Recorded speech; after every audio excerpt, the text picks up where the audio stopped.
بھٹو زندہ ہے لیکن 3 سالہ ابراہیم کراچی میں مین ہول میں گرنے سے شہید ہو گئے، جاں بحق ہو گئے۔ اس کی ماں جس انداز میں رو رہی تھی، جس انداز میں چیخ و پکار کر رہی تھی، وہ کافی پریشان کن، کافی تکلیف دہ تھا تمام والدین کے لیے، خاص طور پر میں بھی ایک باپ ہوں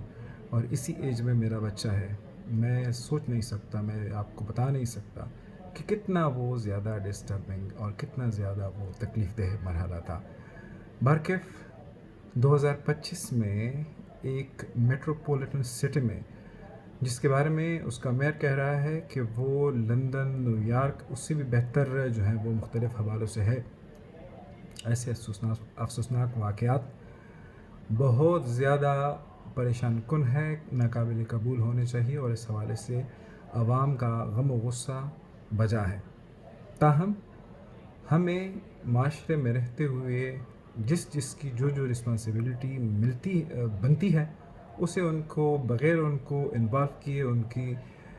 چھان بین کیے، ان کو شامل تفتیش کیے، ان کو کلین چٹ نہیں دی جانی چاہیے۔ ظاہری بات ہے جن کا صوبہ ہے، جو وزیر اعلیٰ ہے،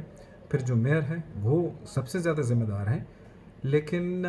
ظاہری بات ہے سب کچھ اتنا سینٹرلائز تو نہیں ہوتا، کسی کی تو ذمہ داری ہوگی۔ ان ذمہ داران کو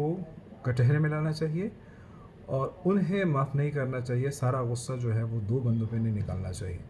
اس علاقے میں کوئی ناظم ہوگا، زیر ناظم ہوگا، ان کو پکڑنا چاہیے۔ اور میں یہ بات کرتا ہوں، لوگ اسے نہیں مانتے کہ ہمیں سوشل کارپوریٹ رسپانسبلٹیز جو ہے اس کا بھی تعین کرنا چاہیے۔ جس ڈپارٹمنٹل اسٹور کے سامنے یہ مین ہول کھلا تھا اور اس کا اسٹاف اور اس میں آنے جانے والے گاہک وہ آ رہے تھے اور انہوں نے نوٹس نہیں کیا، انہوں نے اطلاع نہیں دی، یہ چیزیں بھی ان کا بھی تعین ہونا چاہیے۔ بطور سٹیزن، بطور کاروباری شخصیات، کوئی بھی ہمارا آفس ہے، کوئی بھی کارپوریشن چلا رہے ہیں، اس کے ارد گرد تھوڑی بہت خرابی ہوتی ہے، ہمیں بطور معاشرے کے ذمہ دار شخصیت اس کو کم از کم رپورٹ تو کرنا چاہیے۔ ہمیشہ سے اگر ہم سب کچھ حکومتوں پر ڈالتے ہیں، ہمیشہ سے اگر ہم سب کچھ صرف اس صوبے کے ایڈمنسٹریشن پہ ڈالتے ہیں، تو پھر ہم اپنے آپ کو جب کلین چٹ دیتے ہیں، یہ تو ہوگا کہ ظاہری بات ہے ہمیں اس وقت جو ہے وہ ہمارا غم و غصہ اس حوالے سے جو پاپولر اوپینین ہوگا ہمارا بھی اس میں حصہ ہوگا، لیکن ایسے مسائل شاید پھر حل نہ ہو۔ ہم میں سے ہر شخص ذمہ دار ہے، کچھ نہ کچھ ہم ذمہ داری جو ہے وہ اس کا مظاہرہ ہمیں خود بھی کرنا چاہیے۔